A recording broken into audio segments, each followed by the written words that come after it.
Vamos pedir a Deus graça, irmãos. Vamos clamar pela serva do Senhor que está hospitalizada, para que o Senhor possa dar graça a ela, em nome de Jesus. Olha sua destra no céu, Pai, bendito seja o teu nome. Muito obrigado por estarmos aqui, mais uma oportunidade que o Senhor nos concede. Sabemos que o teu olhar, o teu amor, a tua misericórdia já se renovou em nossas vidas nessa manhã. Estamos de pé na tua presença, pedindo-te perdão pelos nossos erros, omissões, pecados cometidos, pensamentos, atitudes e palavras. Clamamos, Deus, a tua graça, para que sejamos edificados na fé. Revela-nos aquilo que está oculto ao nosso entendimento. E agora queremos clamar, Senhor Deus, a favor da tua serva Selma, em nome de Jesus. Seja com ela nesse momento. Eu sei que tu estás com ela, mas a igreja clama nessa hora, para que esse momento de sofrimento cesse na vida da tua serva. Ajuda na hospitalização dela ali, os médicos, todo o atendimento que a tua serva merece, mas seja a tua mão sobre ela nessa hora, em nome de Jesus. Amém e amém. Amém. Pode sentar, queridos, vamos lá. Lição 3, Eclesiologia. Glória a Deus. Na verdade, essa lição é complemento praticamente da última lição, onde tratamos sobre a questão das ofertas e dos dízimos. Estudamos bastante, chegamos a conclusões, e hoje é um complemento, vai na mesma direção, mas especificamente falando sobre o sustento dos obreiros na Bíblia. Vamos entender isso de uma maneira cabal, definitiva, todo mundo fica bem satisfeito com o entendimento e nunca mais confundir as coisas. Amém, povo santo? Amém, igreja? Amém. Estamos dormindo ainda? Não. Vamos lá. Neemias 10:39, deixa a abertura. Leia com o pastor. Porque há aquelas câmaras, os filhos de Israel e os filhos de Levi devem trazer ofertas do cereal, do vinho, do azeite, porquanto se acham ali os vasos do santuário, como também os sacerdotes que ministram, e os porteiros, e os cantores, e assim não desampararíamos a casa do nosso Deus. Neemias já é na reconstrução do segundo templo. Mas eu separei esse texto, porque às vezes eu não tenho uma noção clara de quantos trabalhavam no santuário. Aqui fala além dos sacerdotes, fala também dos porteiros e dos cantores. Amém, irmão? Amém. Então percebam que existia levitas separados só para cantar louvor para Deus. Por isso que a igreja hoje, moderna, acaba chamando, né, os obreiros do louvor de levitas, mas não é próprio isso, porque tecnicamente estamos falando da tribo de Levi, e só na tribo de Levi podia ter os cantores. Não tinha cantores da tribo de Dan, Naftali, Aser, nenhuma dessas tribos dava cantores. Os cantores separados eram todos da tribo de Levi. Os porteiros do santuário, tinha porteiros, guardas, não é? Grandes peças do santuário eram feitas de ouro, revestidas de ouro. Tinha guarda tomando conta. Então também era da tribo de Levi, e os sacerdotes da tribo de Levi. Então essa tribo em especial servia de várias maneiras ao Senhor. Amém, povo santo? E aqui já é uma alusão a encher as câmaras de suprimento, azeite, vinho, não é? Oferta de cereal, para a manutenção desses obreiros. Todo mundo começou a entender? Isso é uma recapitulação da última aula, lembram? Que toda a tribo de Israel tinha que dar o quê? Os dízimos. E entregavam para quem os dízimos? Na lei, nós estamos falando do tempo da lei. Para os levitas, para a tribo de Levi. E a tribo de Levi separava o dízimo dos dízimos para dar são os 2 domingos, né? Então vamos lá, a partir desse contexto nós vamos avançar. Vamos ver nas 2 alianças. Na última lição vimos que a antiga aliança, em Israel, o Senhor Deus Yahvé, estabeleceu na lei a tributação dos dízimos e oferta que sustentavam a tribo de Levi e a família sacerdotal. Também vimos que na nova aliança a Igreja de Cristo praticava conscientemente a entrega de ofertas. Aí na nova aliança, ofertas voluntárias com generosidade, depositando aos pés dos apóstolos suas contribuições. Então, nós vimos as 2 modalidades: dízimos da lei, ofertas da lei para sustento do sacerdócio e dos levitas. Era de comida, basicamente. Amém? Na nova aliança, aí era outra coisa, né? Já foi uma outra modalidade. Ofertas, e ofertas que envolviam até bens. Lembram do Barnabé que vendeu uma propriedade e entregou aos pés dos apóstolos? Aí já não é necessariamente comida, mas até bens. Antiga aliança, dízimos e ofertas. Nova aliança, ofertas. Recapitulamos, irmãos? Está tranquilo até aqui? Avança aí para mim. Vamos ficar então agora por um período na antiga aliança, para a gente compreender e depois fazer a transição necessária para a nova aliança. Os obreiros do tabernáculo / templo. Lembrando que tem a fase da tenda, do tabernáculo, e depois tem o templo em Israel, lá no Monte Sião. Mas a dinâmica dos obreiros era basicamente a mesma. A família de Levi. É fato que o sacerdote Arão e sua linhagem, o sacerdócio era hereditário. Como é que se identifica um sacerdote ou alguém da família sacerdotal hoje? Pelo nome dele, sobrenome dele. Que tem que ter o quê? Cohen. Já ouviram alguém de nome Cohen, algum judeu? Pois é, Cohen é sacerdote. Então, fulano de tal, Davi Cohen, ele é da família sacerdotal. A menos que ele tenha adotado esse nome só por moda, né? Senão, ele é da família sacerdotal. Então, a família sacerdotal é Cohen. Se tiver alguém, algum judeu que você conheça com o sobrenome Cohen, ele tem ascendência lá atrás da família sacerdotal. Todo mundo pegou essa? 1 Crônicas 24, 19. Queria que vocês lessem para vocês acordarem um pouco. Estão muito assim.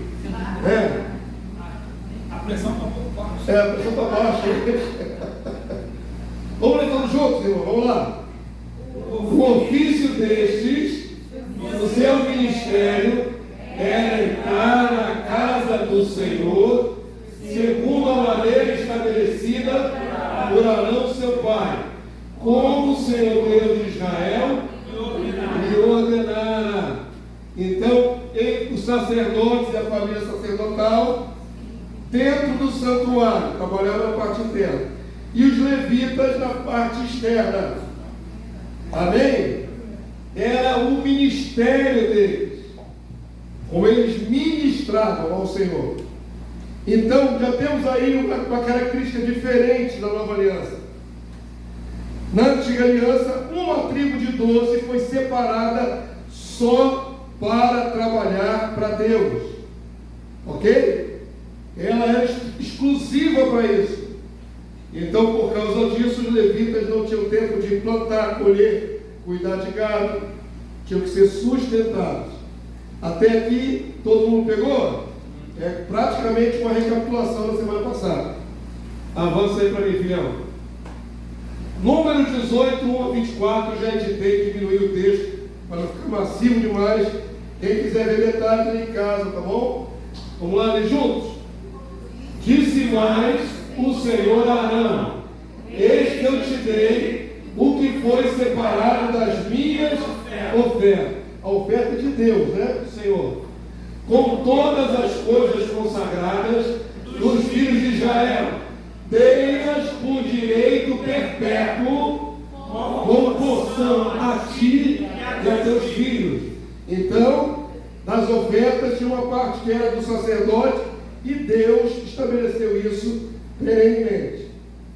Verso 9, irmão, vamos lá? Isto terás das coisas santíssimas, não dadas ao fogo, todas as suas ofertas, com todas as suas ofertas de manjares, com todas as suas ofertas pelo pecado, e com todas as ofertas pela culpa que me apresentarem, serão coisas santíssimas para ti e teus filhos. Isso é para a família de Arão, sacerdote. Ok? Verso 10, igreja. No lugar santíssimo comerás. Então qual era a oferta que eles receberam? Comida. A parte desse sacrifício que não queimava todo, era um animal queimado. Então sobrava carne para eles comerem. Negaram? Negaram aí? Quem comia dessa carne, era abastecido por essa carne? A família do sacerdote, que normalmente tinha varões, que eram sacerdotes também, por hereditariedade, mas a mulher do sacerdote, as filhas do sacerdote não eram sacerdotisas, mas também comiam da mesma comida. Tu não pegou? Porque histórico. Deus deu para sustento dos sacerdotes, para comer no lugar santo. Verso 11. Também isto será teu, a oferta das suas dádivas, com todas as ofertas movidas dos filhos de Israel. A ti, a teus filhos, aqui as filhas do sacerdote, ó. As tuas filhas contigo, eles com direito eterno. Todo que estiver limpo na tua casa comerá, limpo ritualmente. Verso 20. Disse também o Senhor a Arão: na sua terra herança nenhuma terás, e no meio deles nenhuma porção terás. Eu sou a tua porção e a tua herança no meio dos filhos de Israel. Aos filhos de Levi dei todos os dízimos em Israel por herança. Por quê? O que eles têm direito ao dízimo? Pelo serviço e prestam. Serviço da tenda da congregação. Amém? Então, naquilo que Deus idealizou na antiga aliança, basicamente, o sacerdote, a família sacerdotal, era sustentada pelos dízimos e das ofertas. As tribos de Levi eram sustentadas pelas outras 11 tribos, pelo serviço que faziam na tenda da congregação. É uma forma de salário, pagamento. Não é? Tem gente que acha que isso aqui era mole, né? Poxa, fica bem bom lá. Não é? Só fazendo os servicinhos lá no santuário. Eles tinham que matar animais. Era eles, os levitas, que ajudavam a matar. Eles tinham que controlar toda a população que ela leva a oferta. Eles tinham a responsabilidade de estarem santificados O tempo todo. Tinham que estar santificados o tempo todo. E esperar que o povo desse as ofertas. Porque se as ofertas não chegassem, o que acontecia com eles? Ficavam sem nada. Não passavam dificuldade. Então é uma modalidade de pagamento pelo serviço santo. Está aí o princípio, compreenderam? Mas isso é na antiga aliança. Vamos lá. No verso 20, quando ele fala, na sua terra herança nenhuma terás. Eles não tinham direito à possessão de terra. É a contrapartida. Já que eles agora estão diretamente ligados ao sacerdócio, ao serviço do santuário, e são sustentados para isso, eles não podem cultivar terra, eles não podem criar gado, então não precisa pedaço de terra. Deus é a sua herança. Não tinha outra ocupação, só cuidar das coisas de Deus. 24 horas por dia. Dormiam, acordavam, iam para o santuário para seus afazeres ali. Amém? Todo mundo entendeu? Amém. Tranquilo até aqui? Isso é basicamente um desdobramento, né, daquilo que já estudamos na semana passada, mas aqui está mais especificado. Nossa ênfase nessa lição é o sustento dos obreiros. Ok? Não vai ser nem um lado espiritual, ou como é que eles viviam, nada disso. Só o sustento é a ênfase dessa lição. Avança. Havia ainda porteiros, guardas do levitas, aqui ó, essa ilustração aqui, bacana, né? A banda dos levitas, até uma banda gospel legal, né? Banda dos levitas, está aqui a banda com instrumentos variados, instrumentos de percussão, instrumentos de sopro, instrumentos de corda, normalmente liras, harpas. Então aqueles levitas ficavam treinando, não é? Ali o ofício, continuamente ensaiando, para depois, na hora devida, fazer o culto a Deus.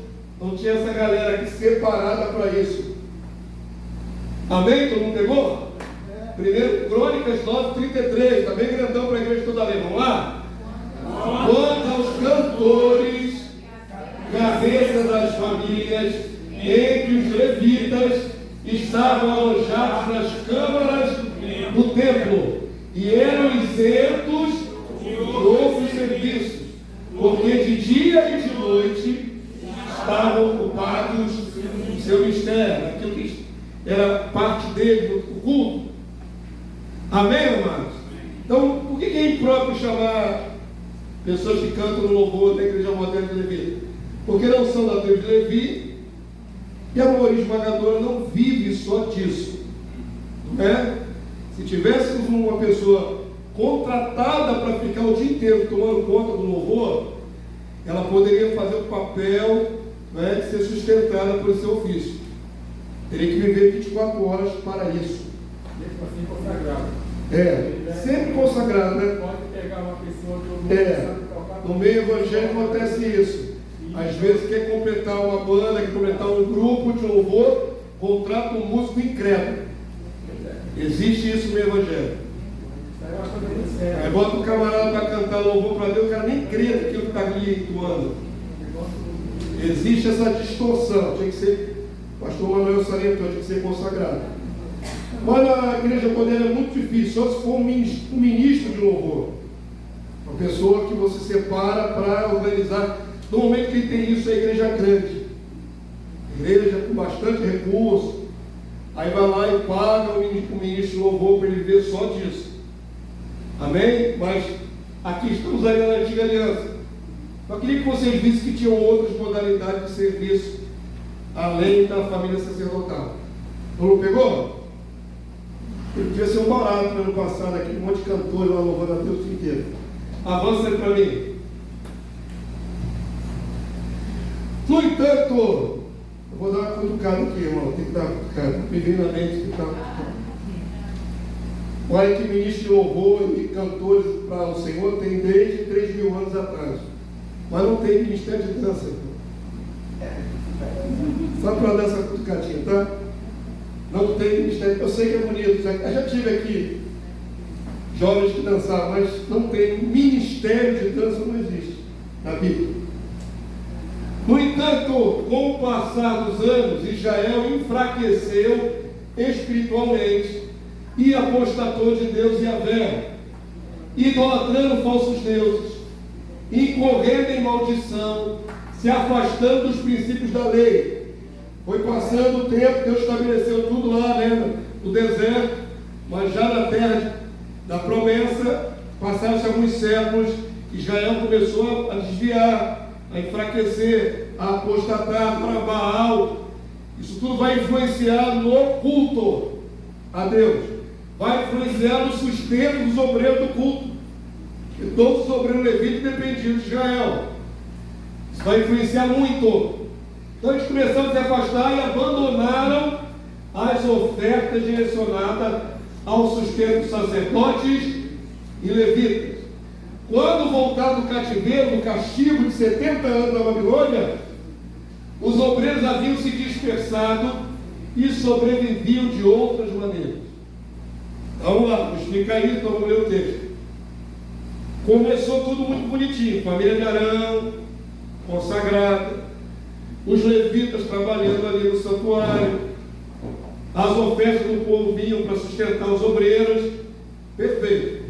Mas conforme Israel foi se afastando do princípio, foi começando a vacilar, já não chegava com as ofertas para sustentar os levitas, e vacilou tanto que Deus teve que puni-los com o exílio babilônico para a tribo do sul, e para o exílio na Síria, para as tribos do norte. Ali já foi a derradeira atitude de Deus, porque ele estava sem mais paciência, depois de levantar um monte de profeta, alertar o povo, e o povo não se consertou. O único castigo é ficar fora da sua terra por décadas. Amém? Isso aí vocês sabem, não é? Quando voltaram, quando Deus permitiu que Israel saísse do cativeiro para reconstruir Jerusalém, reconstruir o templo ali com Esdras e Neemias, eles tinham que restabelecer o culto. Por 70 anos não teve culto em Israel. 70 anos. É muito tempo, né? Poucos sobreviveram, que viram o templo antes de Nabucodonosor destruir, e depois voltaram do cativeiro e ainda viram a reconstrução do segundo templo.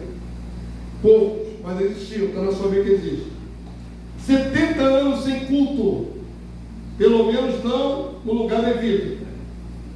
Ali no cativeiro deviam cultuar, mas de maneira restrita. Então preste atenção, queridos. O que aconteceu com a tribo sacerdotal e a tribo levítica nesse período de 70 anos? Quando volta do cativeiro, tem que estabelecer o culto de novo. E quais são as normas da lei? Tem que dar oferta, cereal, vinho, as carnes, para sustentar os levitas, para sustentar os sacerdotes, que nessa ocasião já tinham cada um se virado. Literalmente, 70 anos sem culto. Como é que eles ficaram, a tribo de Levi? Foram plantar e colher. Não tinham direito à terra, lembram disso? Mas se viraram, foram desamparados. Acabou o culto. Acabou os ofícios deles. Quando voltam, Neemias sente o drama, né? O drama de não ter ninguém separado para fazer o culto a Deus, para oficiar o culto, e o próprio Neemias começa a correr atrás dos obreiros que ele conhecia, para restabelecer a classe sacerdotal. Esse contexto aqui de Neemias 13, 10 e 14. Leiam que isso aqui é muito interessante, viu? Vamos ler em voz alta. Também soube que os quinhões dos levitas não se lidavam de maneira que os levitas e os cantores que faziam o serviço tinham o que, irmão? Fugido. Ó, fugido. Eles se evadiram. Não tinha que trabalhar no culto, não tinha culto. Cada um correu atrás de um pedacinho de terra para plantar e colher e sobreviver com a sua família. Aí, Neemias, que está reformando Israel, né? Ele briga com todo mundo. Olha aqui, ó. Verso 11, vamos lá? Então, contendi, briguei com os magistrados e disse: por que se desamparou a casa de Deus? Aí ele começa uma providência. Ajuntei os levitas e os cantores e os restituí a seus postos. Então, todo Judá trouxe os dízimos dos cereais, do vinho, do azeite aos depósitos. Por tesoureiros dos depósitos, os Seremias, os sacerdotes, Zadoque, o escrivão, e dentre os levitas, Pedarias, nome feio, como assistentes deles, Adã, filho de Zacur, filho de Matanias, porque foram achados fiéis, e se lhes encarregou que repartissem as porções para seus irmãos. Amém? Entenderam o que aconteceu no período da história de Israel? Houve desamparo da obra, e aí quebrou o esquema, né, irmão? Se não entrou oferta de sustento para os levitas, cada um correu atrás de se virar. Neemias restabelece tudo, dá uma bronca nos líderes da nação, os magistrados, e o povo de Israel volta a ofertar para sustento da tribo sacerdotal, dos levitas, para que o culto continuasse. Todo mundo pegou? Alguém tem alguma dúvida? Pergunta?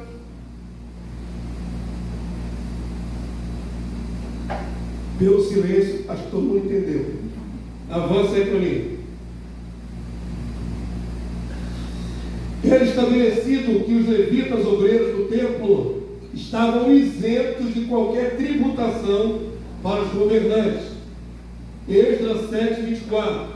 Também vos fazemos saber acerca de todos os sacerdotes e levitas, cantores, porteiros, de todos que servem na casa de Deus, que não lhes será lícito impor-lhes nem direitos, nem impostos, nem pedágios. Amém? Eu de propósito coloquei aqui, irmãos, imagens de levitas atuais. Vocês sabiam que Israel ainda tem os levitas, né?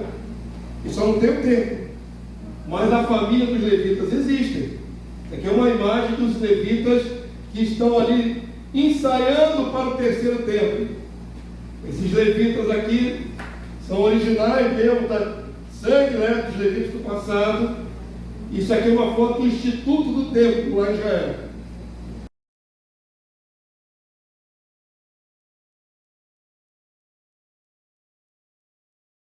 E aqui o fake news. O fake aqui de São Paulo. Edir Macedo de sumo sacerdote e uma série de obreiros aqui vestidos, incluindo mulheres. A foto não está muito nítida, está muito clara. Incluindo, botou mulheres aqui para servir, vestidas de branco, com faixas, como se fossem levitas.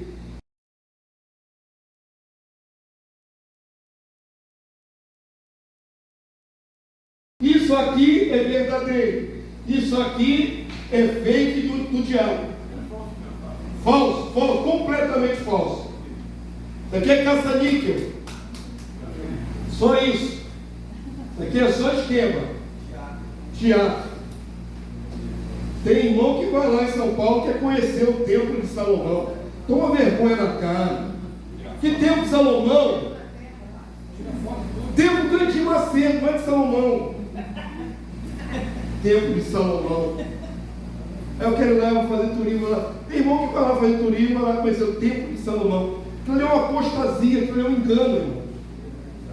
Aonde que Deus mandou fazer um templo fake daquele? No Brasil. É no Brasil que tem que ter templo de Salomão, irmão? Não é só um esquema que gera dinheiro pra caramba aquilo ali.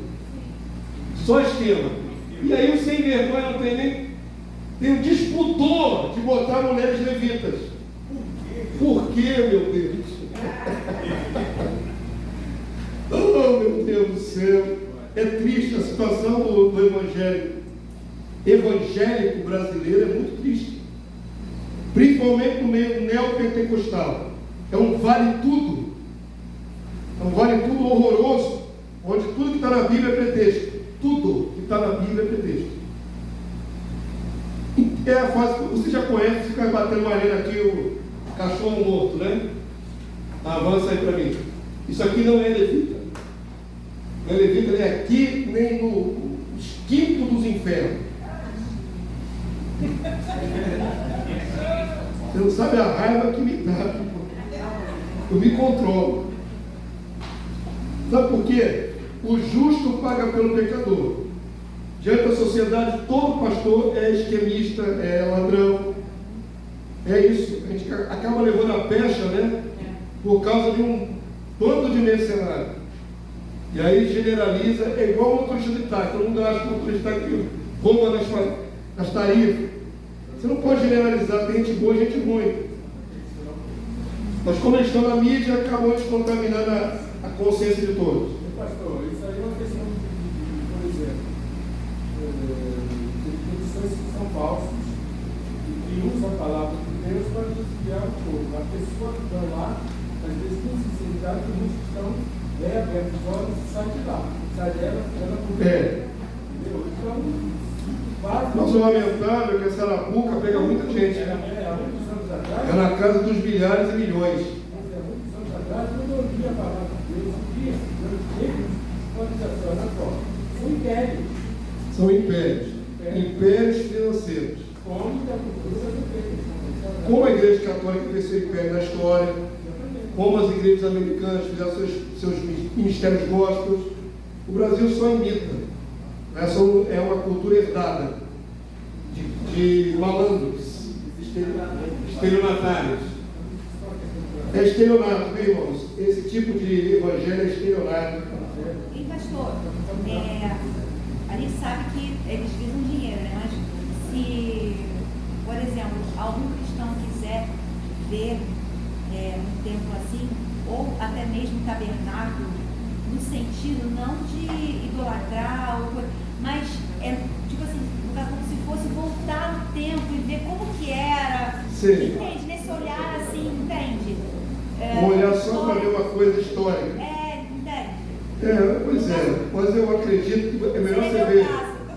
É melhor você ver uma programação no Discovery, Discovery, ver uma reportagem, documentário, alguma filmagem. Eu vejo isso.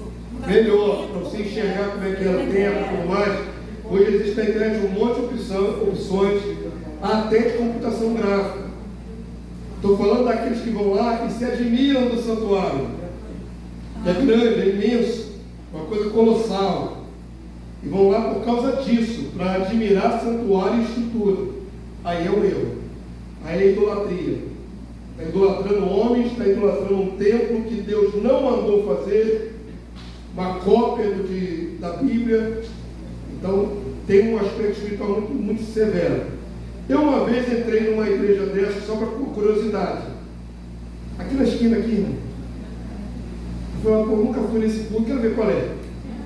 Parar de, né? Só ver notícias, vamos lá sentar lá, vamos ver qual é o culto. Tudo bem, querido. Aí o culto rolou, aquela petição de dinheiro normal, que faz parte do esquema, mas tinha lá um portal cristão, um umbral de porta grandão assim, pintado de branco. E no final, mandou todo mundo tem que passar por aquela porta ali. Eu falei, a hora vai sair, ó. É a minha deixa. Todo mundo foi passar na porta, eu saí pela porta da frente. E aí tem que fazer um ritual, né, irmão? Passar pela porta, sei lá, tem tanta coisa que eles fazem. Misticismos, né? Uma mise-en-scène espiritual, né? Vamos para lá, vamos chutar cachorro morto, não, vocês já entenderam. Os obreiros da igreja neotestamentária, ou seja, da igreja, né? O Senhor Jesus, em sua vida terrena, só trabalhou com suas mãos na carpintaria de seu pai adotivo, José. Ele era considerado carpinteiro, Jesus. Então, trabalhou na carpintaria até os 30 anos. Trabalhador braçal. Amém? Quando começou seu ministério como Messias, como profeta, como mestre, Jesus passou a ser pregador itinerante. Aí, querido, começa uma nova fase na vida de Jesus. A palavra de Deus diz, ao iniciar seu ministério como pregador, mestre e profeta, foi sustentado por mulheres com seus bens. Se fosse hoje, acusariam Jesus de se apropriar das pensões das mulheres, ser custeado por mulheres, pois seria um escândalo. Não seria um escândalo? Aproveitador das mulheres. Aí é pesado, né? Mas tem gente que falaria mesmo. Eu só acusaria Jesus. Pensa o seguinte, Jesus fala um monte de besteira, tem igreja comunista. Vamos lá, vamos retroceder no tempo. Jesus larga a carpintaria para viver andando de cidade em cidade. Ok? Como é que ele sustentava-se?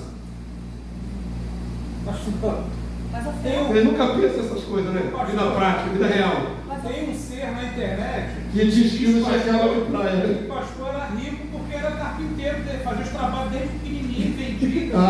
Sim. Ele criou uma mega loja de carpintaria há 2 mil anos atrás, que dava muito dinheiro. Não tinha aonde na cabeça. Jesus Cristo, o Filho do Homem não tem onde reclinar a cabeça. Ele andava de pé no chão, nas estradas, debaixo do sol. Onde é que está a riqueza de Jesus? Tem um elemento que diz que tinha casa de praia. Eu vi. É uma colônia de pesca. Você já foi numa colônia de pesca? É humilde, irmão. Colônia de pesca é humilde. Não é casa de praia mansão com vista para o mar, não é isso. As pessoas imaginam Jesus de uma maneira completamente errônea. O filho do homem não tinha onde reclinar a cabeça, dormia no mar, dormia em qualquer lugar, no meio da caminhada. Agora, como é que se sustentava? Ele, seus 12 apóstolos, caminhando no sol o dia inteiro, pregando o evangelho. Como é que rolava a comida, por exemplo? Pastor, Doações, querido. Claro que eram doações. Claro que eram doações. Como é que eles sustentavam? Doações. Ou não era? Tanto é que a palavra de Deus diz que as mulheres sustentavam Jesus. Vamos ler aqui, querido, está bem claro. Lucas 8, de 1 a 3. Vamos ler aqui, ó. Aconteceu, depois disso, que andava Jesus, cidade em cidade, de aldeia em aldeia, pregando e anunciando o evangelho do reino de Deus, e os 12 iam com ele. Então a comitiva de Jesus tinha no mínimo 13. Mas não eram só os 13, tinha os outros que acompanhavam. Tinha as mulheres, que não são citadas aqui, está falando dos homens aqui. Talvez sua mãe acompanhasse, talvez Maria Madalena acompanhasse, outras mulheres. A palavra vai especificar quais mulheres acompanhavam a comitiva de Jesus, de aldeia em aldeia.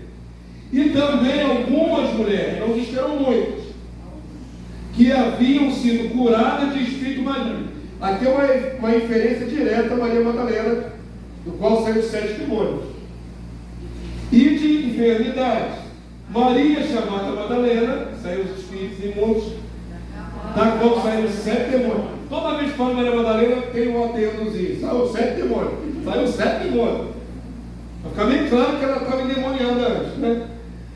E Joana, mulher de Cusa, procuradora de Herodes. Nossa, aqui já era da alta classe da época. Ó. Herodes era o tetrarca daquele momento. Susana e muitas outras. Leia aqui, ó. As quais lhe prestavam assistência com bens, com seus bens. Davam só o coentro e o cominho. Não, irmão, deixa de ser ignorante. Por favor, não fala besteira dessa. Isso aqui não é dízimo dos levitas. É bens, bens. Se a palavra quiser dizer que era só com comida, diria que era só com comida. Então elas tinham recursos financeiros para custear aquela comitiva, que devia ter no mínimo umas 20 pessoas andando para cidade em cidade. Todo mundo tinha que comer, de manhã, de noite, todo mundo tinha que pousar em algum lugar, dormir, parasse numa estalagem, tinha que pagar a estalagem. Era custeado. E era custeado com mulheres que davam os seus bens. Isso aqui, mal interpretado, dá uma polêmica danada, não dá? Mas o texto é claro. Amém? Avança aí para mim. Quando surgiu a igreja, né? A igreja neotestamentária, a igreja dos apóstolos, vê os apóstolos totalmente devotados à obra da edificação da igreja, administrando as ofertas. Pensa o seguinte: a primeira parte da igreja, da Bíblia, né, no Atos dos Apóstolos, eram de judeus. Os judeus seguiam a lei mosaica. Então, anteriormente ao surgimento da igreja, eram fiéis em entregar dízimos e ofertas dentro da lei. Agora surge a igreja, que continuam sendo judeus, inicialmente. Depois vai entrar o gentio. Mas a igreja de Jerusalém era basicamente judaica. Agora tem um outro sistema de coleta. A palavra não diz que eles pararam de dar oferta no templo. Não há nada claro sobre isso. Mas com certeza estavam dando oferta para a congregação, na igreja. E essa oferta dada na igreja era depositada aonde? Ou melhor, para quem? Quem diz a palavra, irmão? Tem um eufemismo lá usado lá. Pés dos apóstolos. Não é a pessoa chegava com o saquetel de dinheiro, tacava no pé do Pedro, bem no dedão, pum. Pés dos apóstolos é um eufemismo. ao controle dos apóstolos, de frente com os apóstolos, estavam diante deles. Então, quem administrava essas ofertas eram os apóstolos. Era canalizado ali, era centralizado ali. Amém, querido? Todo mundo entendeu? Paulo, no início, se absteve de qualquer honorário por seu trabalho de apóstolo, trabalhando com as próprias mãos. Aqui é onde o pessoal se estrupica também na interpretação. Atos 18, 1 a 4. Separei ele aqui, ó. Atos 18, 1 a 4. Vamos lá. Lá encontrou certo judeu chamado Áquila, natural do Ponto, recentemente chegado da Itália, com Priscila, sua mulher, em vista de ter Cláudio decretado que todos os judeus se retirassem de Roma. Olha, o imperador Cláudio mandou vazar, como diz a mentira popular, todos os judeus de Roma. Eles fugiram de Roma. Áquila e Priscila. Então aqui, ó, Paulo aproximou-se deles e, posto que era do mesmo ofício, passou a morar com eles. E ali trabalhava, pois a profissão deles era fazer tenda. Então Paulo sabia fazer tenda. Áquila e Priscila se sustentavam com fazer tenda. No começo da carreira de Paulo, ele se juntou para a sobrevivência a esse casal e começaram a costurar couro de animal, couro de cabra, couro de dromedário para fazer tenda. Pergunto eu, Paulo ficou a vida toda fazendo tenda? Não. Paulo abriu uma loja de tenda, tipo a Havana. Aqui é do Paulo. Saulos Tenda. Paulo ficou ali a vida toda fazendo tenda? Não. Foi um momento na vida de Paulo. Paulo ficou a vida toda morando com Áquila e Priscila? Não. Foi um momento, talvez tenha durado meses. Aí tem uns puristas aí que querem dizer que tudo que tem na igreja é errado. Não é? Não pode ter batismo, não pode ter ceia, não pode ter oferta. Os malucos aí na internet. Não, Paulo não aceitava dinheiro. Paulo fazia tenda. Então Paulo ficou a vida toda fazendo tenda e não fez a obra de Deus. Foi um momento na vida de Paulo, momento de sobrevivência. Tem um detalhe extra, irmãos. Por que no começo Paulo não aceitava oferta? Por que no começo o povo não dava oferta para Paulo? Ele vai reclamar disso mais adiante. Por quê? Por quê? Pelo histórico dele? Por causa do histórico dele. Quem era Paulo para a igreja de modo geral? Perseguidor da igreja. Quase um assassino. No começo Paulo ficou isolado, irmãos. O único que se aproximou de Paulo foi Barnabé. Não tinha. O povo ficava desconfiado. Esse Paulo deve ser um infiltrado lá da sinagoga. É um X9. Ele está fingindo que é cristão, mas daqui a pouco ele mostra quem ele é. Paulo foi segregado demais, irmão. Por causa dos próprios erros dele. Ficou. Paulo prendia, batia. Ele não matou, mas batia nos cristãos. Ficou com medo dele. Ninguém se aproximava de Paulo. Então no começo Paulo teve que se virar mesmo, irmão. Porque estava difícil para ele, viu? Vai passar anos. Aí Paulo vai ter credibilidade das igrejas, seu apostolado vai ter credibilidade. E aí Paulo vai passar a viver de oferta. Então não se iluda. Quem cria essa ficção aí na cabeça que Paulo viveu a vida toda de tenda, de fazer tenda.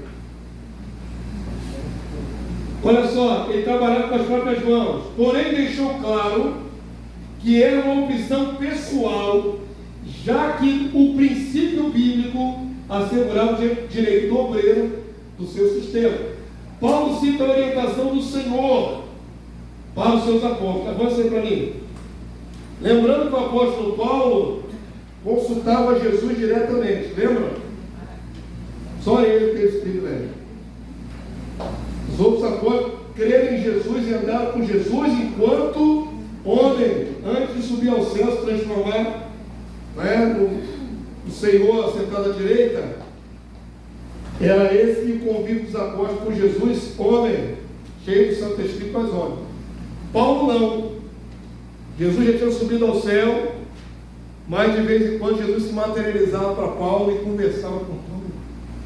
Estava explicando isso até para um jovem, sobre essa questão. Paulo não começou a pregar imediatamente quando se converteu a Cristo. Ele ficou 3 anos na Arábia. Nesse período ele estava tendo entrevistas com o Senhor glorificado. E quando ele volta, ele diz: o evangelho que eu prego, eu não recebi de homem algum, carne e sangue não me ensinou. Paulo não recebeu o evangelho através de outro obreiro. Ele recebeu direto do Senhor Jesus. O que justifica que a maior parte do Novo Testamento sejam cartas paulinas. As cartas de Paulo são automaticamente autenticadas por Cristo. Ele é o mais privilegiado, ele é o mais culto, ele é o que organiza a igreja, a doutrina da igreja. Uma vez cheguei a ler um artigo que acusava a igreja de não ser cristã. A igreja é paulina. Se você observar bem, quem organizou a igreja? Jesus através de Paulo. Mas que Paulo tem grande influência na organização da igreja, tem, mano. Tudo que é pertinente à igreja praticamente vem através de Paulo. Pastor, eu estava lendo a questão por exemplo, quando Paulo perseguia a igreja, né, ele tratava como se fosse uma seita. E denominava-se o caminho. Mais tarde, definitivamente, eles, os romanos, que chamaram de cristão. Cristão, ele ficou assim. Aí passou a ser o cristão. O apelido cristão ficou até hoje. Exatamente. Mas eram os irmãos do caminho. A igreja cristã então não tinha nem nome no começo. Do caminho. Os irmãos do caminho. Se eu encontrar o caminho e ser que anda do caminho ou no caminho, o caminho que segue esse homem, ele será preso. Trazer a corretar. E a palavra de Deus diz que era com violência que Paulo prendia os judeus. Muita violência. Então imagina que ele virou o inimigo público número 1, né, dos cristãos. Depois ele teve que pagar um preço por isso. Paulo, se você quiser estudar Paulo, as suas menções, palavras, do ponto de vista psicológico, você vai ver um homem bastante atormentado. Ele se diz lixo do mundo, ele se diz como um abortivo nascido fora do tempo. As palavras que ele usa para se classificar são tremendamente pesadas e pejorativas. O pior dos homens. Pior dos homens, miserável homem que sou. Paulo se coloca abaixo de tudo. Por quê? Um certo remorso. Porque eu persegui a igreja do Senhor. Ele vai falar, porque eu fiz isso. Ele nunca quase que se perdoou de ter atacado os santos. Entendeu? Então, se você for estudar Paulo do ponto de vista psicológico, vai entender um homem bastante atormentado pelas suas culpas. Não é? E independente totalmente da graça. Vamos para cá. Vamos aprender mais um pouquinho. Já estamos na segunda metade, daqui a pouco terminar a aula. 1 Coríntios 9, 13, 15. Vamos desmistificar essa questão de que Paulo não vivia de oferta, tá bom? Que o obreiro da nova aliança não tem direito a sustentar da obra. Tem gente que acha assim. Paulo diz assim, vamos lá, 1 Coríntios 9, já editei, tirei alguns versículos para ficar mais surdo, vamos lá? Em voz alta. Não sou eu, porventura, livre? Não sou apóstolo? Não vi Jesus, nosso Senhor, viu? E de maneira especial, já glorificado. Acaso não sois fruto do meu trabalho no Senhor? Paulo está dando uma cobrada aí para quem está criticando ele. Estavam criticando Paulo. Não fui eu que preguei o evangelho para você e nasceu de novo no meu ministério? O que mais? Vamos para o contexto. Vamos lá, verso 3. A minha defesa perante os que me interpelam é esta: não temos nós o direito de comer e beber? O que está falando isso? Sustento. Não é isso? Olha o contexto. Verso 5. E também o de fazer-nos acompanhar de uma mulher irmã demais apóstolos, e os irmãos do Senhor, e Cefas. Pedro era casado, tinha sogra, lembra da sogra de Pedro? Que Jesus curou. Qual é a acusação? A acusação é de que estariam manipulando as ofertas. Paulo vem e fala: vem cá, não são os apóstolos, não estão trabalhando para a igreja, não estamos aí viajando para lá e para cá, nós não podemos comer, beber? Nós não podemos ter até uma esposa irmã na comitiva? Entenderam? Paulo chega a dizer que podia ter uma esposa, ele nunca teve. Opção pessoal, ele se absteve. Mas direito tinha. Está falando de direito. Qual é o direito do obreiro no campo? Qual é o direito do obreiro que sai para trabalhar, deixa a sua terra, viaja pelo mundo afora? Qual é o direito dele? E vai concluir isso. Mas vamos acompanhar o contexto. Verso 6, olha só, isso aqui é bem revelador, vamos lá? Ou somente eu e Barnabé não temos direito de deixar de trabalhar. Isso aqui é sugestivo, né, irmão? O que ele está falando aqui, irmão? Deixar de trabalhar secular, de tenda, para ser sustentado pelas ofertas. Só nós que não podemos parar secular para poder trabalhar só na obra? Os outros apóstolos podem, nós não? Está dando uma cobrada violenta aqui, né? Não é que ele ia parar de trabalhar secular, para poder se dedicar só ao ministério. Verso 7, vamos lá? Quem jamais vai à guerra por sua própria força? O soldado é custeado, né, pelo governo. Quem planta a vinha e não come do seu fruto? Ou quem é paciente no rebanho e não se alimenta do leite do rebanho? Ele está falando: eu trabalho na igreja, eu trabalho para a igreja, não vou ser sustentado. As metáforas dele é: estou trabalhando para a igreja, eu não vou poder usufruir de nada. E tem gente que diz que Paulo não recebeu oferta. Ele está reclamando justamente isso aqui. Verso 8, igreja, vamos lá? Porventura, falo isso como homem, ou diz também a lei? Agora ele vai apelar para a lei de Moisés, paralelo dele. Porque na lei de Moisés está escrito: não atará a boca ao boi quando pisa o trigo. Acaso é com bois que Deus se preocupa?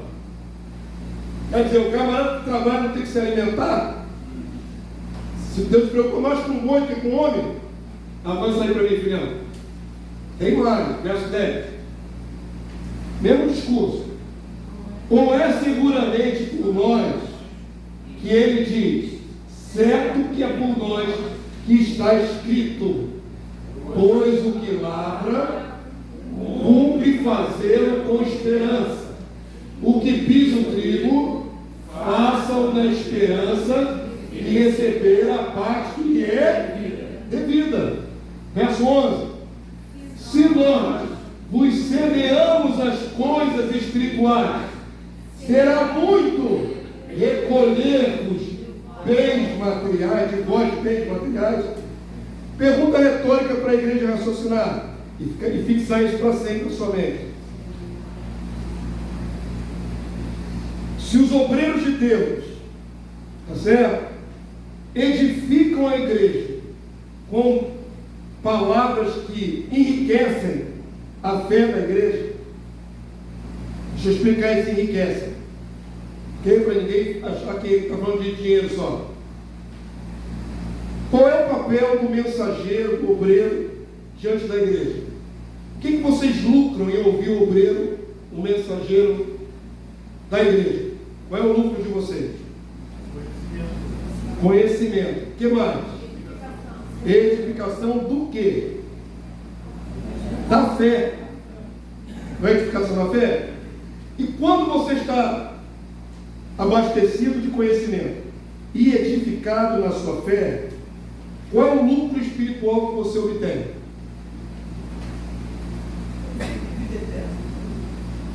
Você não é beneficiado por Deus quando anda corretamente, quando não erra a palavra, não é? Quando anda nos preceitos bíblicos, que foi ministrado através de alguém? Estão compreendendo? Quando a igreja é edificada, fortalecida, nutrida, ela é abençoada, ela vai usufruir de bênção da parte de Deus, até pelo fato de andar corretamente. Paulo está dizendo: eu abençoo vocês, vocês por causa disso prosperam, e eu não posso usufruir de nada material. Paulo aprendeu a andar até nu, irmãos. Paulo passou por muita dificuldade, provação, mas aqui ele está reclamando. Será que vocês não percebem que enriquecer espiritual é a melhor riqueza que existe? Mas ao mesmo tempo, o reconhecimento desse enriquecimento espiritual não pode ser retribuído em sustento para o obreiro? Quantos entenderam o contexto? É um drama, por exemplo. Vou aplicar no meu próprio caso. O pastor de vocês é pastor em tempo integral, depende da igreja para sobreviver. Se houver negligência, falta, carência, diminuição daquilo que me é competido, né, e foi separado, eu vou ter que procurar um trabalho de tempo integral. Qual é o núcleo da igreja? Qual será o lucro de vocês se eu tiver uma jornada de trabalho de 8, 10 horas no secular? É prejuízo. Não é nem lucro, é prejuízo. Vocês teriam uma EBD desse nível que vocês têm aqui nessa casa, por exemplo? Eu teria tempo para estudar isso, para fazer tudo isso? E as visitas, e as demais obras, e as missões que a gente faz fora, como é que seria? Não seria, simplesmente não seria. Qual seria o prejuízo da congregação, cara? Não ficaria menos enriquecida na sua fé? Entendem? Estão compreendendo? Eu vou fazer de tudo para não parecer que a lição é pessoal, viu? É uma defesa pessoal. Estou estabelecendo princípios. E o próprio apóstolo Paulo sentiu na carne que ele precisava dar uma reclamada para o povo aí, porque a pessoa não estava entendendo que o trabalho dele abençoava muito a vida das ovelhas, da igreja. Que não era nada demais que ele fosse sustentado pelos recursos da igreja. Todo mundo entendeu esse miolo dessa reivindicação de Paulo? Vamos lá, verso 12. Se outros participam desse direito sobre vós, não temos nós em maior medida? Entretanto, não usamos desse direito, antes suportamos tudo, para não criarmos qualquer obstáculo ao Evangelho de Cristo. Então, em algumas ocasiões, Paulo passou fome. Foi para o campo missionário, ninguém ajudou. Mas ele suportou. Porque ainda que tenha o direito, ele não deixava de fazer a obra quando não recebia. Todo mundo entendeu o contexto? Verso 13. Não sabeis vós que os que prestam serviços sagrados no próprio templo se alimentam da antiga aliança, dos levitas? E quem serve ao altar do altar tira o seu sustento? Verso 14, igreja.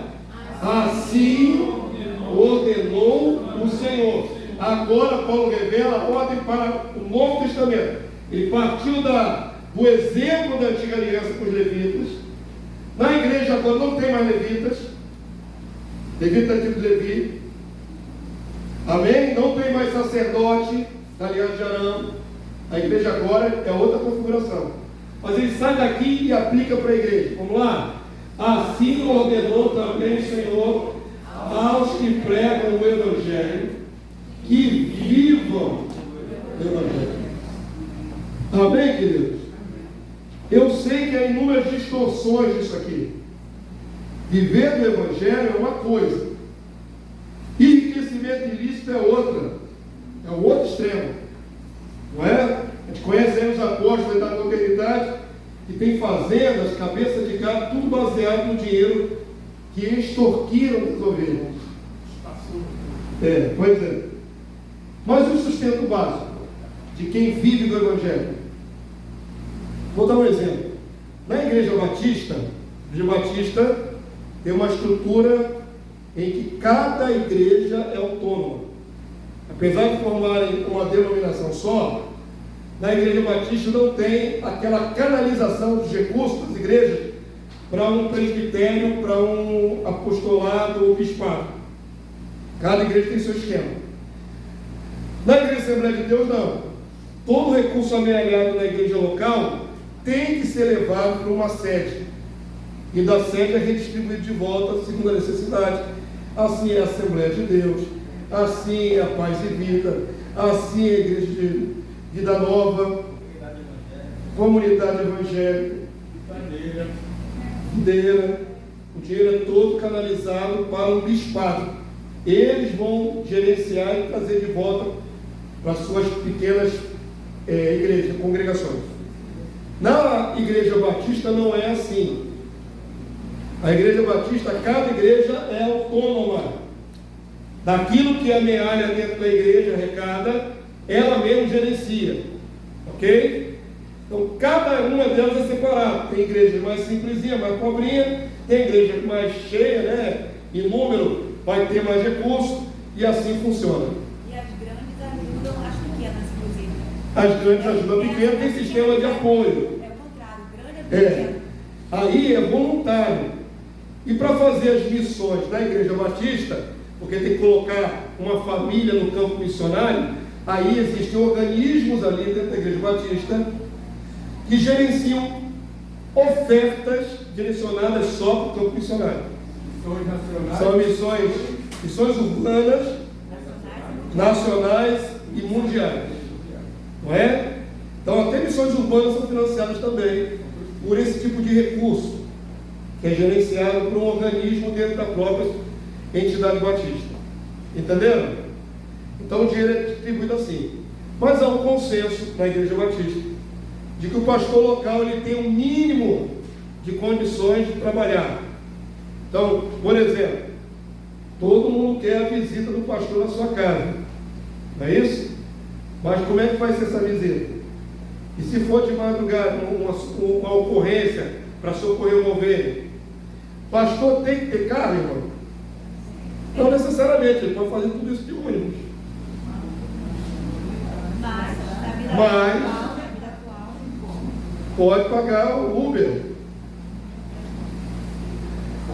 Pastor que vive de tempo integral precisa ter casa? Ou ele mora onde? Estão entendendo? Então algumas igrejas batistas dão um salário base para o pastor, oferece uma casa pastoral. Na Igreja Batista é assim. Ele não aluga qualquer imóvel, não. Há uma casa pastoral na proporção daquilo que a igreja pode pagar e oferece um veículo para o pastor. Só isso, basicamente. Para ele poder se locomover, para fazer toda a agilização disso. É assim na Igreja Batista.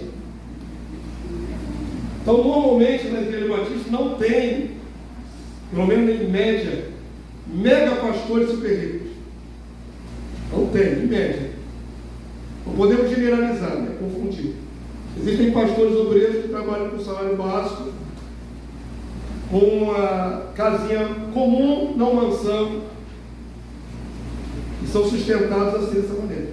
Pastor, eu gosto muito desse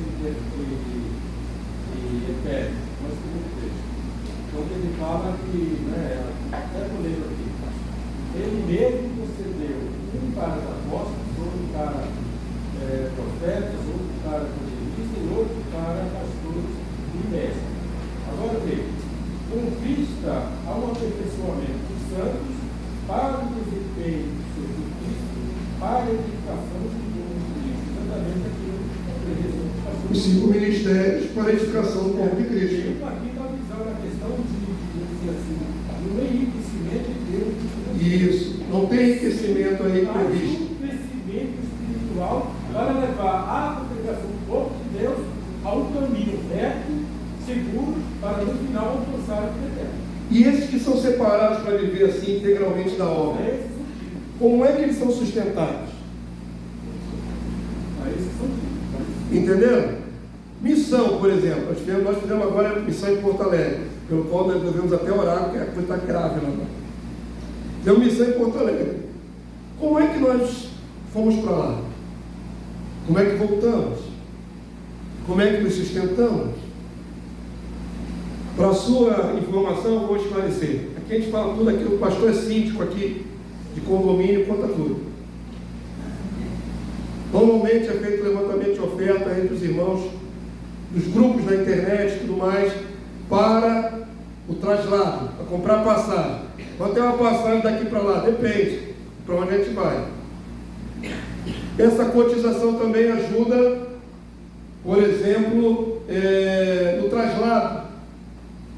Mas na primeira missão que fizemos na Bahia, a igreja lá tinha recursos, mas uma pessoa ficou designada a pegar os pastores no aeroporto, por exemplo. Uma casa foi distribuída para cada pastor, dos 4, cada um ficar na casa de um irmão, bem bíblico, bem igreja, né? Ficamos hospedados na casa de irmãos da igreja, não causou ônus para ninguém, para a igreja local. Comendo com aquela família, bem bíblico. E depois o traslado de volta e as passagens do traslado para casa, só isso. Não houve levantamento de nenhuma oferta. Amém? Nem na Bahia, nem em Brasília, nem em Curitiba, nem no interior de São Paulo. Nunca houve levantamento de oferta. Os pastores não foram pagos para fazer aquilo. Foram custeados nas suas necessidades de traslado e comida. Só. Esta última agora de Porto Alegre foi uma modalidade diferente. Temos que aprender com a diversidade. Faltou organização. Um irmão pagou todas as passagens e nossa hospedagem no hostel. Só.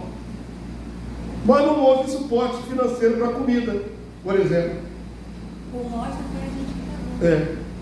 Os irmãos pagaram a hospedagem só. Mas, por exemplo, até para sair do aeroporto não tinha irmão para nos receber. Pagamos o Uber, do próprio bolso. Todo o traslado foi feito do nosso próprio bolso. Chegou lá, não tinha comida para comer. Aí nós demos mal que lá em Porto Alegre, estabelecimento comercial lá é tão vazio as ruas, que 2h30 da tarde eles fecham o estabelecimento. Você não acha lugar de comer em Porto Alegre depois das 2h30 da tarde, irmão. E no Rio de Janeiro fica o dia inteiro até. Chegamos a morrer de fome. Né? Os pastores, as irmãs já estavam juntos. Caminhamos 2 quilômetros pelas ruas de Porto Alegre procurando um lugar para comer. Não tinha. Eles comeram pão. Aí achamos uma padaria, depois de dar 2 quilômetros, uma padaria. E aí, quem financiou nossa comida? Nós mesmos. Está o nosso próprio bolso. E aí tivemos que comer pão com ovo.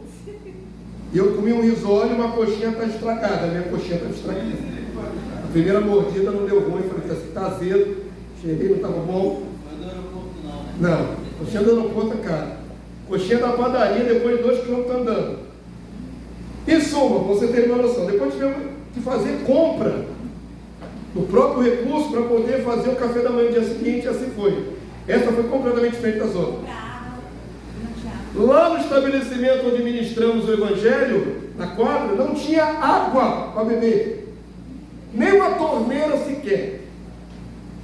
Simplesmente sem água, só banheiro e a quadra. Tivemos que providenciar água para beber. 3 dias de trabalho. Só rolou um bolo de chocolate. Um. Quando eu fui comer o bolo, já estava só no esfarelo, peguei assim mesmo com a colher e comi. Resumo da ópera: eu me pesei quando voltei e perdi 2,3 kg. Eu saí com 94 kg daqui e voltei com 91,700. vocês, não está errado? Está certo ou está errado isso que nós passamos? Está errado, nós fomos lá para abençoar e enriquecemos o povo com a palavra, lhes demos mais condição de fé e não comemos direito. Aí achamos uma hamburgueria, meu irmão, numa das noites lá, foi que salvou. Comemos hambúrguer de noite. 2 noites comendo hambúrguer. Aí voltamos, tem que almoçar antes de ir para o Rio de Janeiro. No aeroporto tudo é caríssimo. O pastor Ivo chegou assim na lanchonete, vamos comer aquela coxinha ali, né? A coxinha custava R$26. Coxinha cara. R$26 uma coxinha. Essa daí é só para olhar. O pastor Ivo falou assim, perdi até um apetite agora. Que coxinha cara, é feito farinha, pô. Recheio de ouro. Recheio de fazão. Devia ser recheio de fazão importado. Foi de beleza, irmão. É que vocês pensam que é molinha, né? Você não faz ideia. Eu estou entregando os bastidores da viagem. Molinha, né, irmão? Ei, pastor, mas também, isso aí, nós devemos até, como é que eu vou dizer, nos orgulhar. Né? Por quê? Porque eu trabalhei numa empresa evangélica, o pastor sabe, né? E quando ia continuar um trabalho assim, fora do estado, para outro estado, então era tudo providenciado antes, meses antes, era cobrado um custo altíssimo de quem ia receber lá na outra conta e arrecadava-se de recursos para ir não só os pastores que iam ministrar, como uma carreta com tudo que é equipamento, pessoas para assessorar e tudo, era tudo bancado por quem ia receber. Os congressos, né? Os congressos. Né? Quanto maior a estrutura, mais necessidade de dinheiro precisa. Ouvia-se as pessoas falarem, caramba, mas é muito dinheiro para quem é. Essa empresa evangélica, ela tem um caminhão, tipo carreta, é carreta mesmo. Aí já é as megas igrejas, né? Um valor altíssimo, que sai cheio de estrutura para montar falante, cheio de case com instrumentos e as pessoas que vão por aí. Vamos avançar aqui. Mas vamos estabelecer um princípio, igreja.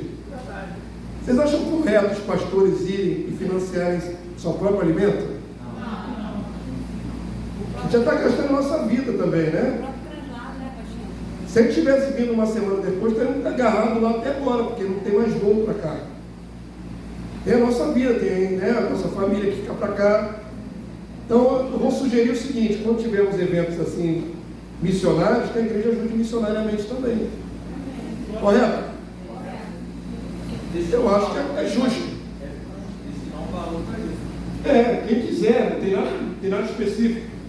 Vai começar a levantar ofertas também para o campo missionário. Nem sempre a igreja que nos acolhe tem recursos. Essa próxima agora do Ceará é uma mega igreja. É grande a bênção. Mas o coração missionário seria o ideal, todos nós abençoarmos a obra. Tem uma reserva, quando caso desse, ter como se suprir. A reserva até para complementar. Ninguém foi em churrascaria, ninguém gastou horrores, era só o pão de cada dia. A gente estava conversando isso lá no grupo ontem. Vamos consertar essa distorção, já que temos obras missionárias para fazer, quando chegar perto da época, começamos a levantar um recurso missionário. Amém? É o bíblico, é o correto. Vamos avançar. Por cerca de 30 anos, Paulo viveu de missões, fez várias missões, né? Por todo o mundo antigo, sustentado por oferta. Eu quero quebrar esse paradigma de alguns desigrejados que diz que Paulo não recebia dinheiro, oferta, nada. Ele só vivia fazendo tempo. 30 anos Paulo fez missões, plantou a igreja em vários locais, voltou nessas igrejas várias vezes. E o traslado de Paulo, quem custeava? As ofertas. Tem que pensar o seguinte, pegava barco às vezes. O barco aceitava de boa o missionário entrar lá, na atividade, eu preciso ir lá para a Galácia. Me dá uma carona aí. Era assim, irmão? Tinha que dar uma moedinha lá o barqueiro, para poder embarcar no barco e pegar o Claro que era com dinheiro, querido. Não era com coentro e com cominho, não, era com dinheiro. Não era de boa, não. Era pagando. Não tem um custo. Então, olha só, as ofertas supriam as necessidades, alimento, vestimenta, moradia. Paulo chegou a alugar casa, né? Em Atos 28. Você alugou casa e tinha recurso. Vindo da onde? Das ofertas. Filipenses 4, 15 e 18. Ou será que era recurso ainda na primeira loja de tenda que ele botou? Filipenses 4, 15 e 18. Vamos lá, igreja. E sabeis também vós, ó Filipenses, que no início do Evangelho, ele está se referindo ao quê? Quando ele se converteu lá atrás, lá no começo da história, no início do Evangelho, quando parti da Macedônia, nenhuma igreja se associou comigo no tocante a dar e receber. Paulo, naquela época, era pessoa suspeita, as pessoas tinham medo dele, ninguém ajudou Paulo. Está explicando isso aqui, ó. Senão unicamente vós outros, os filipenses ajudaram. Porque até para Tessalônica mandaste, não somente uma vez, mas duas, o bastante para as minhas necessidades. Traslado, roupa, pagamento do bar, tudo que ele precisasse. Não que eu procure o donativo. Olha que Paulo aqui, ó. Não estou atrás do seu dinheiro. Mas o que realmente me interessa, agora preste atenção como ele aplica isso espiritualmente para a vida da igreja. Ele não está querendo dinheiro. As corações voluntários são agradáveis a Deus, amém, irmão? Quem é abençoado, senão aquele que é bastante abençoador? Isso é um princípio bíblico. Paulo vai falar assim, então: eu não estou correndo atrás do seu dinheiro, porém existe um princípio espiritual. Qual é? Olha aqui, ó. Não que eu procure donativo, mas o que me interessa é o quê? Fruto que aumente o vosso crédito. Que crédito é esse? Crédito na praça? É crédito bancário? Crédito com Deus. Quem abençoa a obra do Senhor tem crédito com Deus. E a intenção é que vocês aumentem esse crédito com Deus. Quem é rico no Senhor é abençoador. Tem gente que é pobre no Senhor. Dá o mínimo, então, às vezes não dá, às vezes é por necessidade, né? Não tem. Mas tem gente que tendo não dá. Essa pessoa é pobre no Senhor. E o que não tem que dar é rico no Senhor. Aquela mulher viúva, ela tinha pouco, mas deu quanto pôde. Tudo. É rica no Senhor. Esse conceito de ser rico no Senhor ou pobre no Senhor é a postura do cidadão, e não somente o que ele tem. O homem não pode ser avaliado pelo que ele tem, diz a palavra do Senhor. Jesus disse. Mas pela vontade de dar. Aumenta o crédito com Deus, irmão. Isso aqui não é palavra maneirismo, semântica para envolver a igreja, não. Isso aqui é o que Paulo está falando. Aí recebeu, vamos lá, recebi tudo em abundância, estou suprido. Ele que Epafrodito me passou as mãos, o que me veio da nossa parte, como aroma suave, como sacrifício aceitável e aprazível a Deus. O sustento de Paulo foi comparado ao sacrifício da igreja que Deus recebeu. Todo mundo entendeu? Vamos sair, filhão. Diferente dos regulares ofícios de sumos sacerdotes, dos sacerdotes e obreiros da tribo de Levi, a igreja de Jesus Cristo, foram poucos os cargos de liderança. Aqui só para instrução. Os 5 ministérios que o pastor falou, né? Inicialmente os apóstolos de Jesus serviam as mesas, distribuindo alimentos, até que Pedro sentiu que sua função como pregador da palavra exigia preparação maior, e por isso instituíram os auxiliares, chamados diáconos. Tradução de diácono, atendentes, que atendem a necessidade da igreja. Então presta atenção, querido, só tinha 5 ministérios, E o próprio apóstolo Pedro, no começo, distribuía comida. Imagina centenas e milhares de pessoas. A igreja preparava aquele panelão. E aí você vê o apóstolo Pedro indo nas mesas levar para as viúvas, para os órfãos. Como Jesus tinha ensinado a lavar os pés uns dos outros. Então, no começo, os apóstolos fizeram isso. Todo serviço era serviço santo. Mas Pedro vai perceber que não dá, porque depois de fazer a distribuição da comida, tinha um momento do culto, a igreja. E quem é que ia trazer a palavra? A liderança, os apóstolos.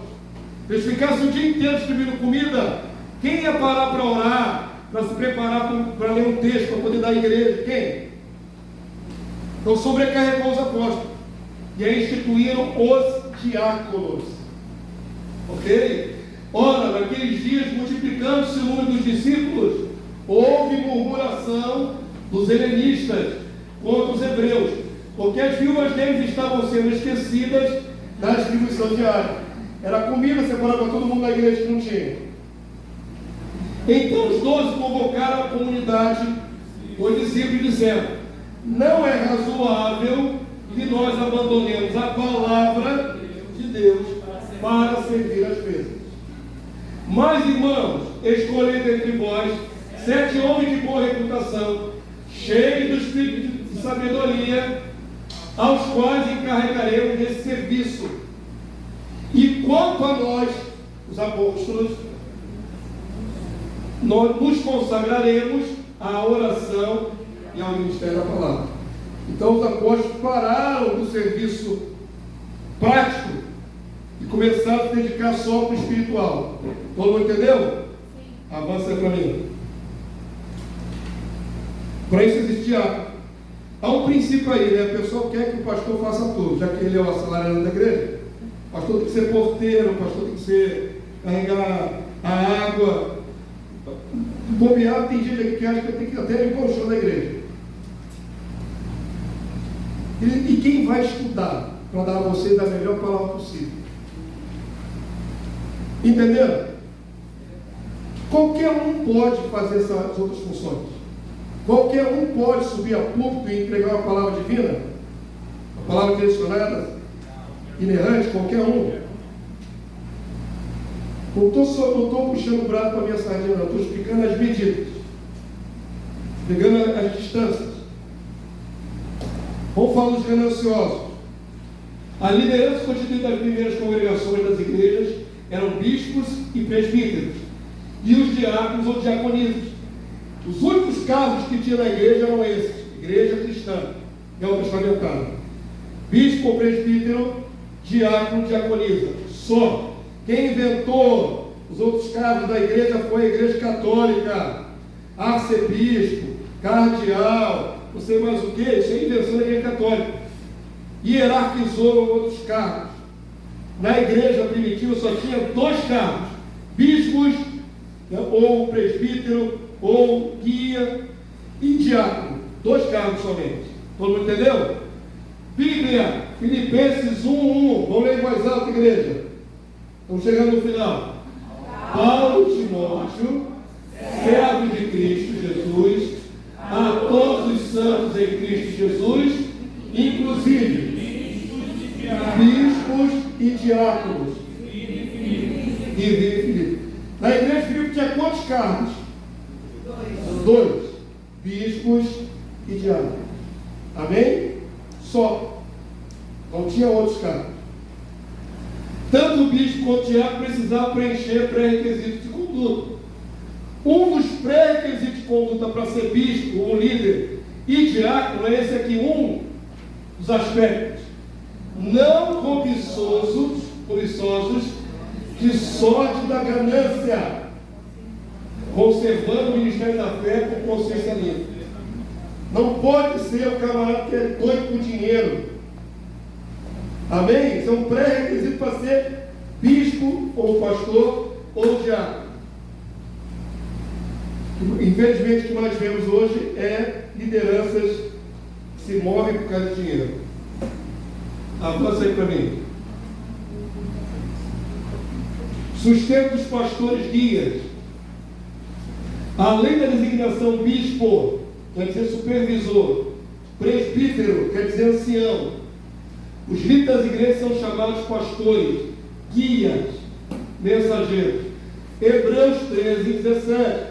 Leiam vocês aí que eu pego água aqui, vamos lá. Obedecei aos vossos guias e sede submissos para com eles, pois velam por vossa alma, como quem deve prestar contas, para que façam isto com alegria e não gemendo, porque isto não aproveita a vós outros. O bispo gemendo, o líder gemendo, ajuda a igreja? O bispo ficando doente, esquizofrênico, precisando fazer retiro, ajuda a igreja? Tendo colapsos nervosos? O bispo ou o líder da igreja ele não é dono das ovelhas, ok? Ele não exerce poder de tirano das ovelhas, mas ele é responsável. A única ovelha que responde por outro ser humano é o bispo, é o guia, o pastor. Cada ovelha responde por si mesmo diante do Senhor. Eu respondo por mim mesmo diante do Senhor. Mas além de responder pela minha própria alma, como vocês também o fazem, além disso respondo pela alma de vocês. Essa é a única diferença entre o bispo, a ovelha guia e a ovelha que não é guia. Cada um de vocês prestar conta da própria alma a Deus. Eu também vou. Porém, além da alma individual de cada um de vocês, eu presto conta do pastoreio da igreja.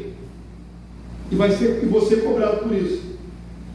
Um dia estarei diante do meu Senhor Jesus e Ele vai me olhar e vai me aprovar ou me reprovar. Nenhum de vocês vai ser cobrado pela igreja. Nenhum de vocês pode ser cobrado pela membresia da igreja. Mas o pastor guia é cobrado. Como presidissem as congregações, esses guias pastores deveriam ser honrados. A palavra denota honorários e salários. A palavra honrar está até ali no contexto de honrar pai e mãe, é o que, irmãos? É ajuda financeira também. Honrar não é só dizer, pô, você é uma bênção. Não é isso não. É elogiar. Honrar, a palavra honrar, dá em português a palavra também é radical, a palavra honorado, salário. Deixamos isso bem claro para aqueles desigrejados que acham que está tudo errado, né? 1 Timóteo 5,17, leia por favor, estamos no finalzinho. Devem ser considerados merecedores De dobrados honorários. Pô, se eu fosse um mercenário da fé, eu ia pregar toda semana isso aqui. Olha o honorário aqui, ó, dobrado. Os presbíteros que presidem bem, estão fazendo bem seu trabalho, com especialidade, se afatigam na palavra e no ensino. Esse aí que é pastor e mestre deveria receber dobrado. Olha eu fazendo propaganda para mim mesmo. Não está claro aqui, irmão? Está escrito. Pois a Escritura declara: não amordace o boi quando pisa o trigo. E ainda, o trabalhador é digno do seu salário. Mais claro e possível, explícito até. Amém, povo santo? Então, o pastor guia, que preside, que ensina, ele pode receber salário? Não só pode, como deve. É direito. Amém? Acho que não precisa ficar gastando tempo aqui, não. Nem vou fazer propaganda mais em cima disso aqui, não. Vocês entenderam? Toda a congregação entendeu? Amém. Quanto a dobrar o meu salário, vocês pensem depois, tá? Você pergunta. Graças a Deus vocês não têm um pastor ganancioso. Então, graças a Deus por isso. Vamos lá. Filipenses 4,10. O apóstolo Paulo dá uma reclamada porque ele já passou por tudo. Esse texto não está na sua lição. Alegrei-me sobremaneira no Senhor, porque agora uma vez mais renovaste a meu favor o vosso cuidado. Paulo está recebendo ajuda de novo, de oferta, o qual também já tinhas antes, mas lhe faltava oportunidade. Digo isto, não por causa da pobreza, porque aprendi a viver contente em toda e qualquer situação. Certo? Tanto você está humilhado, como também ser honrado. De tudo, em todas as circunstâncias, já tem experiência, tanto de fartura como de fome, assim de abundância como de escassez. Tudo posso naquele que me fortalece. Todavia, fizeste bem, associando-nos comigo na minha tribulação, me ajudando. Amém? Avança para mim, filho. Nos dias atuais, em meio a tantos escândalos financeiros, devido ao surgimento das mega igrejas e impérios religiosos, geridas como empresas lucrativas, os líderes religiosos estão tropeçando na ganância ao administrarem vultosas quantias de dinheiro. Um requisito básico de um bom líder é a idoneidade. 2 Coríntios 8, 20 e 21, vamos lá, igreja. Evitando assim que alguém nos acuse em face dessa generosa dádiva administrada por nós. Então Paulo estava administrando nessa ocasião uma oferta maior. Mas para ninguém acusar de que ia se enriquecer ilicitamente, ele diz: pois o que nos preocupa é procedermos honestamente, não só perante o Senhor, como também diante dos homens. Paulo também dava relatório de tudo que fazia, para ficar transparente. Amém, querido? Avança aí para mim. Surgimento dos obreiros fraudulentos foi amplamente previsto pelo apóstolo em suas cartas, as referências. Tais gananciosos terão seu devido juízo e condenação por causarem escândalo na igreja. 2 Pedro 2,3, vamos lá bem alto. Também movidos por avareza, farão promessa de vós, com palavras fictícias, para eles o juízo lavrado a longo tempo não tarda, e a sua destruição não dorme. Não fique preocupado, pastor, mas tanto pilantra no Evangelho, tanto mercenário, tanto camarada aí que está só visando dinheiro, ele vai ser punido. A destruição já está determinada sobre ele, sobre ela.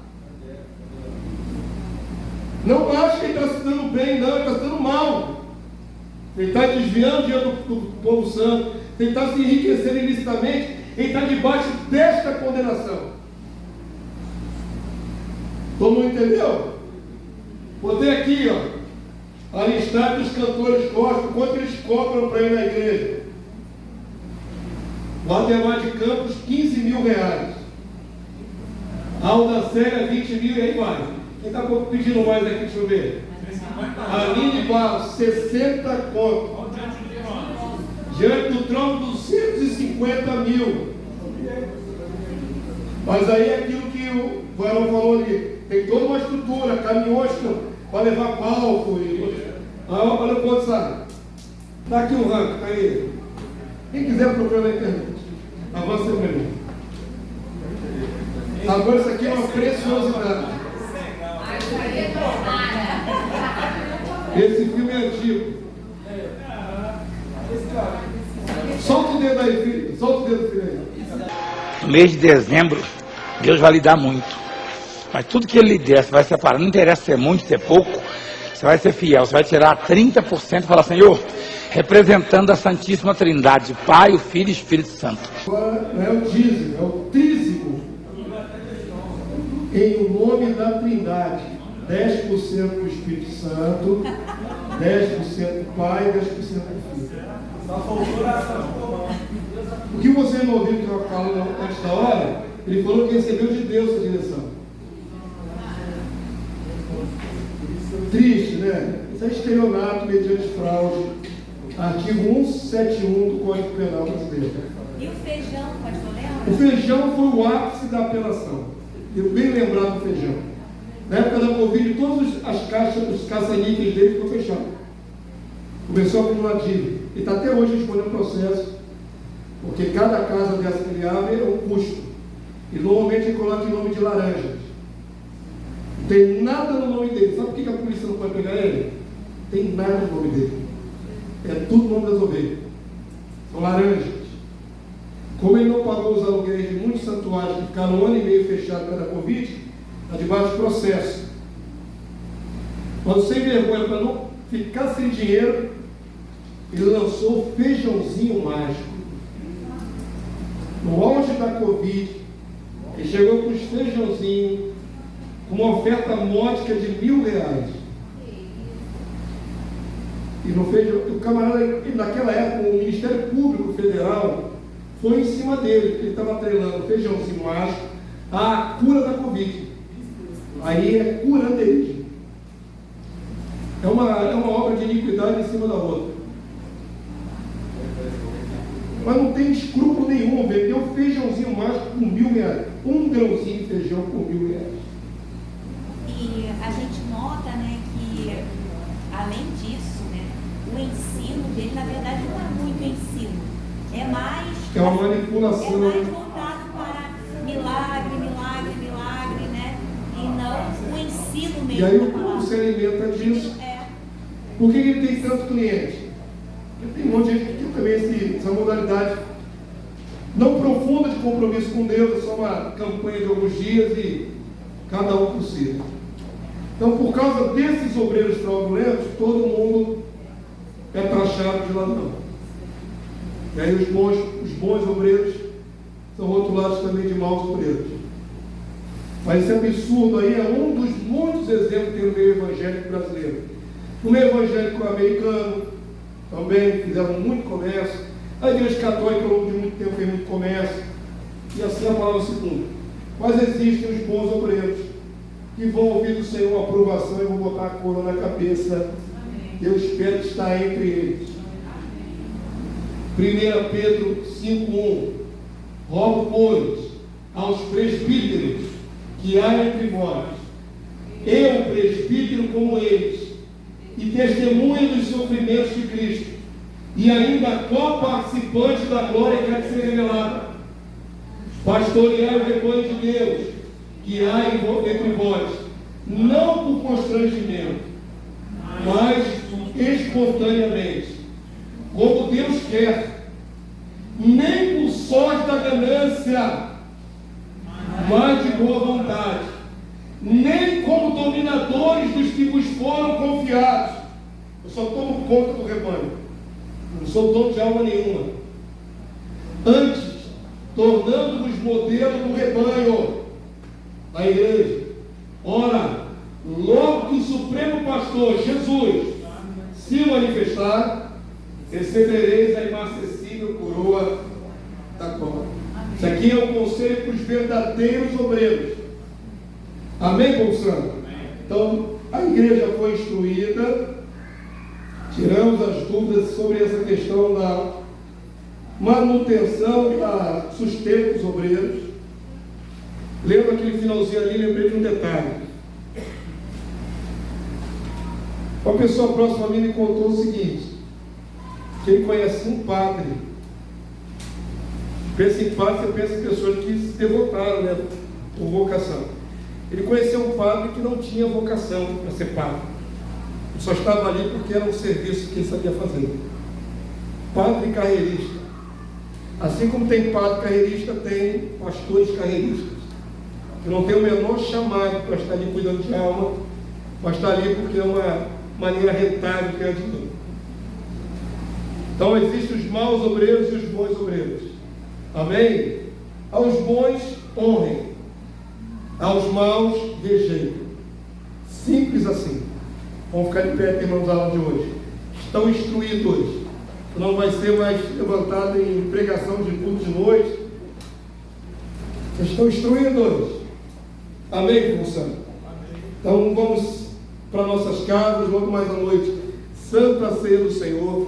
Santa Ceia não é negociável, ela não é passável de lado. Santa Ceia é obrigação nossa. Amém? Então esteja aqui em nome de Jesus. Deixa eu abençoar vocês sem mais delongas. Estenda a sua destra ao céu. Glória a Deus.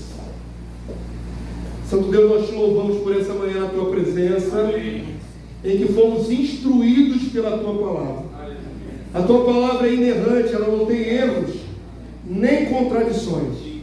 Então, quando olhamos, examinamos as Escrituras, dela aprendemos sabedoria. E eu creio, Senhor, que nesse assunto que toca na questão do sustento dos obreiros, a tua igreja foi instruída. Amém. Não há, Senhor Deus, nada contrário a esse ensinamento. Está ali na antiga aliança, como sombra, está na nova aliança, homens que foram separados para instruir o teu povo, para guiar o teu povo, para estarem ali separados, consagrados para a tua obra. Então, em nome de Jesus, continua fortalecendo essa casa, o entendimento desta casa, para que possamos ser autenticamente uma igreja cristã, segundo os parâmetros da Escritura, segundo a tua palavra. Nos ajuda, Senhor, ajuda-me teu servo, aquele que o Senhor tem separado para ser o guia desses irmãos. Que a minha missão seja sempre idônea, Senhor. Que eu jamais venha decepcionar ao Senhor e à minha congregação. Ajuda-me nessa condução, ajuda-me a influenciar outros obreiros, para que sejam também comigo obreiros idôneos. Em nome de Jesus. Amém. Leva-nos em paz, guardado pelo teu poder, e traga-nos logo mais, Senhor, para a celebração da tua glória. Estaremos aqui celebrando a tua glória e a glória de Jesus, nosso Rei e Libertador. Amém e amém. Amém, povo santo. Glória a Deus. Glória a Jesus.